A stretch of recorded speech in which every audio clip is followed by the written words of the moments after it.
ሰላም እንዴት ናቸው? ሰሞኑን ቪው በጣም ስለቀነሰብኝ ላይክ እያደረጋችሁ የዛሬውን ፊልም ጀምሩት። ደግሞ የሚለቃቸው አሪፍ ፊልሞች እንዲያመልጣችሁ ማትፈልጉ ከሆነ ሰብስክራይብ እያደረጋችሁ የኔ ቤተሰብ መሆን እንዳትረሱ። ወደ ፊልሙ ታሪክ ስንሄድ ጁሊያ በፖሊስ ተይዛ በጣም ብዙ ጥያቄዎች እየተጠየቀች ነው። ከ2 ዓመት በፊት ፍቅረኛዋ የነበረው ሰው ጥቃት አድርሶባታል።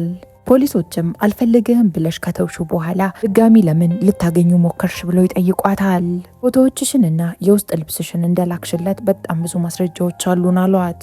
ጁሊያ ፖሊስ ጣቢያ የሄደችው የቀድሞ ፍቅረኛዋ ቤቷ ውስጥ ሞቶ ተገኝቶ ነው። የሁሉ ነገር ከመፈጠሩ በፊት ፊልሙን ሀብለን ስንጀምር ጁሊያ በጣም ትልቅ የመጽሔት ድርጅት ውስጥ ነው የምትሰራው። አሁን ዴቪድ የተባለ አዲስ ፍቅረኛ ይዛለች። ዴቪድ እንደ ቀድሞ ፍቅረኛው አይደለም፣ በጣም ጥሩ ሰው ነው። ነገር ግን ከዴቪድ ህይወት ውስጥ አንድ የሚደብረው ነገር ዴቪድ ከቀድሞ ሚስቱ አንድ ልጅ አለችው። በዚህ ምክንያት በተደጋጋሚ ከቀድሞ ሚስቱ ቴሳ ጋር ይገናኛል። ቴሳም የቀድሞ ዋሏን አዲስ ፍቅረኛ ጁሊያን ስትተዋወቃት በጣም ደስተኛ የሆነች ነበር የመሰለችው። ጁሊያም የፍቅረኛዋን ልጅ ሊሊን ለመቅረብ የማታደርገው ነገር የለም። የሚቀጥለው ቀንም አንድ ፖስታ ይደርሳታል። የቀድሞ ፍቅረኛዋ ድባት ስለነበረ ሁለተኛ አጠገቧ እንዳይደርስ ፍርድ ቤት ሄዳ አሳግደዋለች። እናም ያ እግድ ኤክስፓየር ዴቱ ደርሷል። ቴሳም ጁሊያን በደንብ ማወቅ ስለፈለገች ሶሻል ሚዲያ እንደምትጠቀም ትነግራታለች። ጁሊያ ግን የትኛውም ሶሻል ሚዲያ ላይ እንደሌለች ነገረቻት። ጁሊያም እራት ሰርታ ነበር። ቴሳ ግን ልጇ እሱ እንድትበላ ስላልፈለገች ኩሽና ትገባና ሌላ ምግብ ሰርታ ልጇን አብልታ ታስተኛለች። ጁሊያ ምንም ምቾት አልተሰማትም። ዛም ቴሳ ጁሊያን ደህና ደሪ ብላት ቤቱን ለቃ ወጣች። በኋላም ጁሊያ ቤት ውስጥ ድምፅ ትሰማና በጣም ደንግጣ ቀስ ብላ ድምፁን ወደ ሰማችበት ትሄዳለች።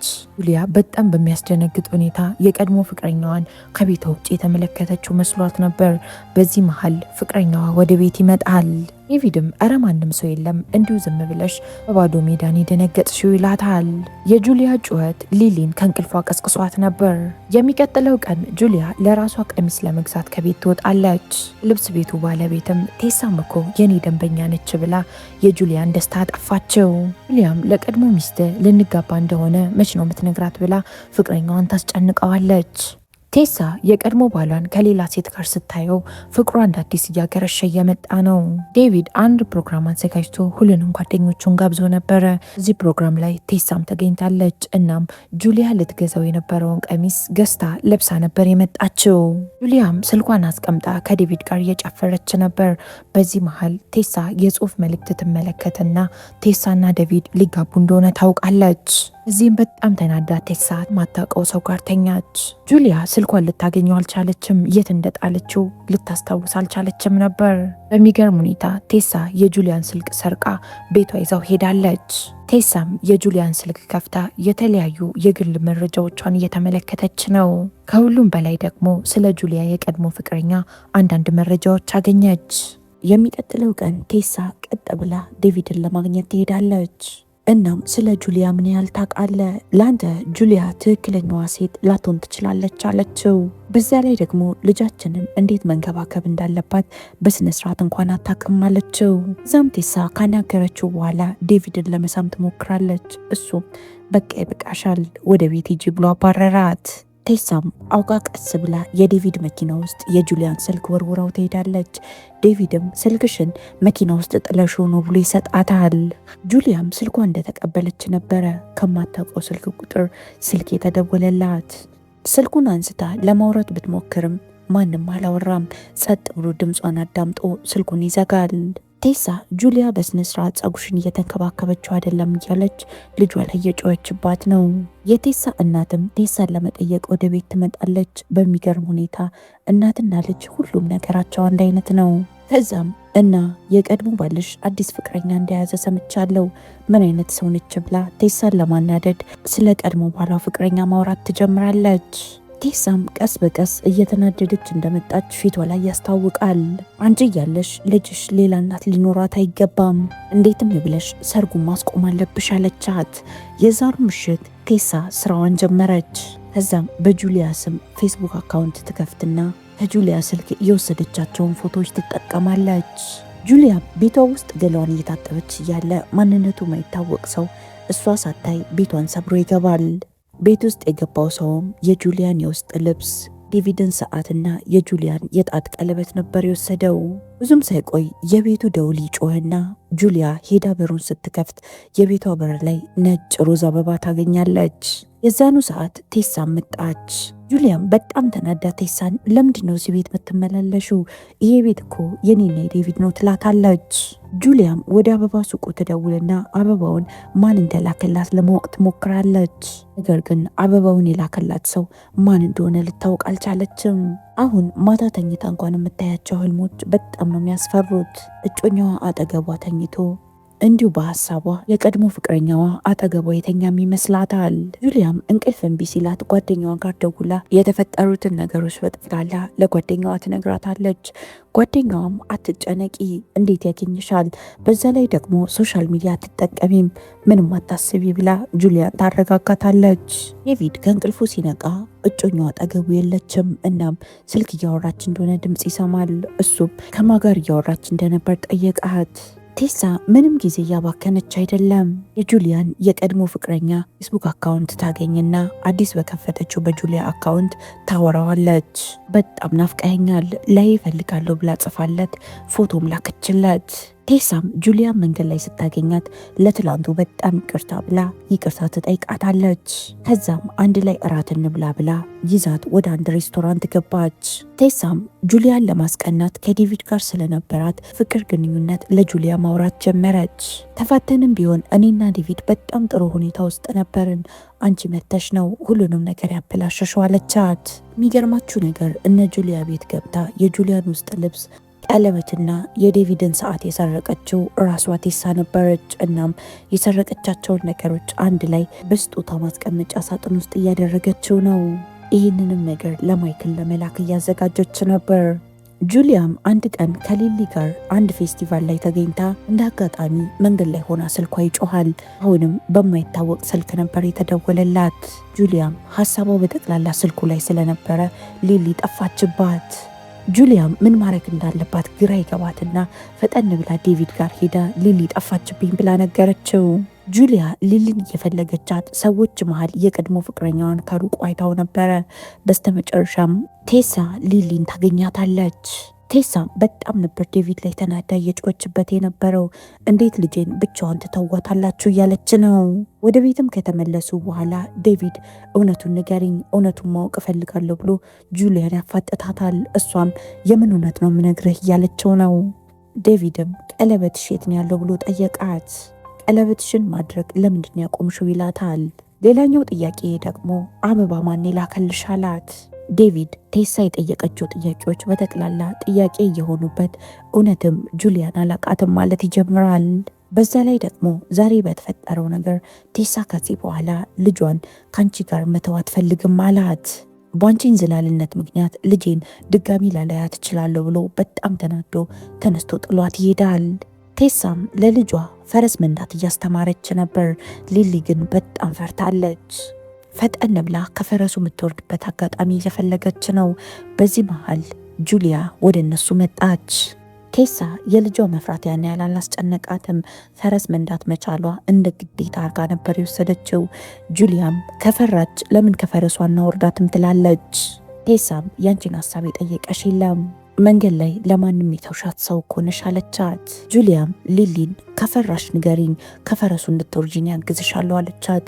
ሊሊም እናቷን እየፈራቻትም ቢሆን ከፈረሱ መውረድ እንደምትፈልግ ትናገርና ጁሊያ ረድታት ከፈረሱ ታወርዳታለች። እናም ዛሬ አባቷ ጋር የምታድርበት ቀን ስለነበረ ጁሊያ ሊሊን ይዛት ሄደች።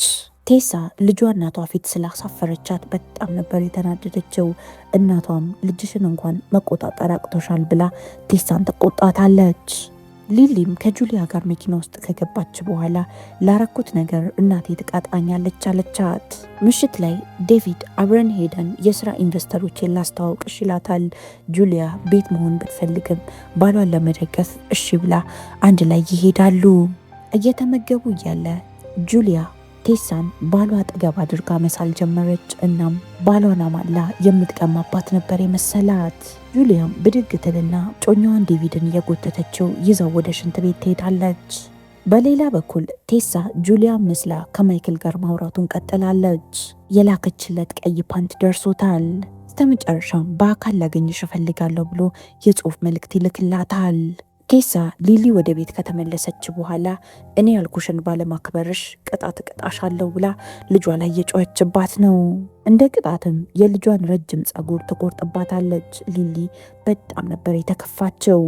ጁሊያ ከቀድሞ ፍቅረኛዋ ኢሚሊ ደርሳታል። እናም ቪዲዮዎች ይህንንም ስትመለከት በጣም ነበር የደነገጠችው። ቴሳም ሊሊን እነ ጁሊያ ጋር ለማድረስ ይዛት ትመጣለች። ሊሊ ፀጉሯ በመቆረጡ በጣም ተናዳ ነበር።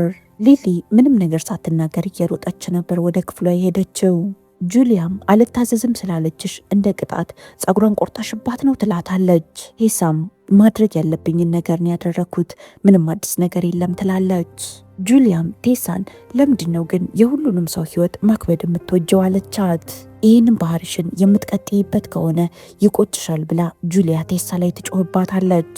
በዚህ መሃል ዴቪድ ከውጭ እየገባ ነበረ።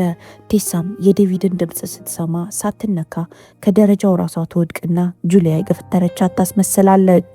ዴቪድም ቴሳን ከመሬት ላይ ያነሳትና ጁሊያ ላይ ይጮህበታል። ምን እየሆንሽ ነው? ብትጎዳስ እንዴት ትገፈትሪያታለሽ? አለ። ጁሊያ የተፈጠረውን ነገር ለማብራራት ብትሞክርም የሚያዳምጣት ሰው ግን አልነበረም። ቴሳም ዴቪድን እባክህ ወደ ቤት ሸኘኝ አለችው። ሊሊም የእናቷን መውደቅ ስትመለከት አንድ ላይ ከእናቷ ጋር ወደ ቤት ትመለሳለች። ቴሳ በራሷ በጣም ደስተኛ ነች። ሁሉንም ነገር እንዳቀደችው እየሆነላት ነው። ዴቪድ ማንን ማመን እንዳለበት እሱ ራሱ ግራ ገብቶታል። ጁሊያም ጮኛዋ እየጠረጠራት እንደሆነ ስትረዳ ጓደኛዋ ጋር ትደውልላትና እንድትመጣ ጠየቀቻት። ከዛም ስለ ቴሳ መረጃ መሰብሰብ ይጀምራሉ። ቴሳ ከዚህ በፊት ወንጀል ሰርታ ስለነበር የወንጀል ሪካርድ አላት። በ16 ዓመቷ የእናትና የአባቷን ቤት አቃጥላ ነበር። ምክንያቱም ወላጅ አባቷን ከሌላ ሴት ጋር ይዛው። የጁሊያ ጓደኛም ይህ ህይወት አይጠቅምሽም፣ ዴቪድን ታይውና እንሂድ ትላታለች። ጁሊያ ግን እንደዚሁ ቶሎ በቀላሉ ዴቪድ ላይ ተስፋ መቁረጥ አትፈልግም። የሚቀጥለው ቀን ጁሊያ ድምፅ ሰምታ ወደ ኪችን ስትሄድ የቀድሞ ፍቅረኛዋን ኪችን ወንበር ላይ ቁጭ ብሎ ነበር ያገኘችው። እንደ በፊቱ ፍርሃት ውስጥ ሆና እሱን እያሰበችው አልነበረም። አሁን የእውነት ነው ቤቷ ውስጥ ቁጭ ብሎ ያገኘችው። ቴሳ ጁሊያ መስላ ወደ ቤት እንዲመጣ አድራሻውን ሰጥታ ጋብዛው ነበር። ጁሊያም ፈጠን ብላ ስልኩን አንስታ ፖሊስ ጋር ልትደውል ስትል ማይክል ይደነገጥና ስልኩን ወርውሮ ወስዶ ከግድግዳው ጋር ያጋጫታል። እንደተለመደው አሁንም በፊት እንደሚያደርገው ዱላ ይጀምራል። ጁሊያም ራሷን ለመከላከል ፈጠን ብላ ቢላ ታነሳና እጁን ትቆርጠዋለች። ነገር ግን እንደዚሁ በቀላሉ ከማይክል ማምለጥ አልቻለችም። ከዛም ቀጥሎ እግሩን ተወጋውና ፈጠን ብላ ወደ መኪናዋ ሄደች። ቴሳ አንድ ላይ ሆኖ ፎቶ ለማንሳት ውጭ እየተጠባበቀች ነበር። ነገሮች እንዳቀደችው አይደለም የሆኑላት። እናም ማይክልን ለመጨረስ እሱን ለመግደል ወደ ቤት ትገባለች። ቴሳም ወደ ቤት ከገባች በኋላ ማይክልን የተሰጠህን ስራ በአግባቡ እንኳን መስራት አልቻልክም አለችው። ከዛም እግሩ ላይ የተሰካውን ቢላ ተነቅለውና ደረቱ ላይ ሰክታ ማይክልን ገደለችው። ጁሊያም እየሮጠች ቀጥታ ሄደችው ወደ ፖሊስ ጣቢያ ነበር። እናም ለዚህ ሁሉ ተጠያቂ ቴሳ ናት ብትልም ማንም ያምናት ሰው ግን አላገኘችም። ዴቪድ ስለ ጁሊያ የቀድሞ ፍቅረኛ ምንም የሚያውቀው ነገር የለም። ዴቪድ ፖሊስ ጣቢያ ውስጥ ተገኝቶ ጁሊያን ለማረጋጋት እየሞከረ እያለ ፖሊሶች ዴቪድን ይጠሩታል። ከዛም በጁሊያና በቀድሞ ፍቅረኛዋ መሀል የነበረውን የመልእክት ልውውጥ ፕሪንት አውት አድርገው ፖሊሶቹ ለዴቪድ አሳዩት። የጣት ቀለበቷንም ሸጣ ገንዘብ እንደላከችለት የሚያሳይ ጽሑፍም አሳዩት። ይህም ብቻ አይደለም ያንተንም ሰዓት ሰጥታው ነበር አሉት። ዴቪድም ምን ማድረግ እንዳለበት ግራ ይገባውና በጣም ተናዶ ወደ ቤት ጉዞ ይጀምራል። ጁሊያ ማይክልን በህይወት ጥላው ስለሄደች በህይወት እንዳለ ነበር የምታውቀው። ፖሊሶችም እንደሞተ ነገሯት። ጁሊያ ዴቪድ አደጋ ውስጥ እንዳለ ነው የምታስበው። ነገር ግን ማንም ሊያምናት አልቻለም። ዴቪድ ቀጥታ የሄደው ወደ ቴሳ ቤት ነው። እናም ሄዶ ልጁ አጠገብ ልጁ ተኝታ ልጁን መመልከት ይጀምራል። ጁሊያ እድለኛ ትሆንና ፖሊሶች በነፃ ይለቋታል። ፈጠን ብላ እጮኛዋ ጋር ብትደውልለትም ስልኩን መኪና ውስጥ ጥሎት ስለወረደ ስልኩን እያነሳ አልነበረም። ዴቪድም ልጁን ከተመለከተ በኋላ ወደ ሳሎን ሲመጣ እሳት ማንደጃው ውስጥ ልብስ እየተቃጠለ ይመለከታል። እናም የጁሊያን የጣት ቀለበት ቴሳ አድርገዋለች። እናም ዴቪድ ጁሊያ እስካሁን ስትናገር የነበረው ነገር እውነት እንደሆነ ይረዳል። የቀድሞ ሚስቱ ነፍሰ ገዳይና የአይምሮ በሽተኛም ጭምር ናት። ዴቪድም ልጄን ይዤ ሄዳለሁ ብሎ ፊቱን ሲያዞር ቴሳ በያዘችው ብረት አናቱን ትለውና ትጥለዋለች። ጁሊያም ቀስ ብላ ወደ ቴሳ ቤት ገባች። ከዛም ዴቪድን መሬት ወድቆ ነበር ያገኘችው። ዴቪድን ትተወውና ቀስ ብላ ሄዳ ሊሊን ታስነሳትና ወስዳ መኪና ውስጥ ታስገባታለች። ከዛም ዴቪድን ለመውሰድ ደግሞ ተመልሳ መጣች። ቴሳ ግን ዴቪድን እያሰረችው ነበር። በዚህ መሃል ቀስ ብላ ስልክ ታነሳና ፖሊስ ጋር ትደውላለች። ቴሳም ጁሊያን አይታት ስለነበረ በያዘችው ብረት ሄዳ ትመታታለች። ከዛም ቴሳ ያደረገችውን ነገር በጠቅላላ ለጁሊያ ትነግራታለች።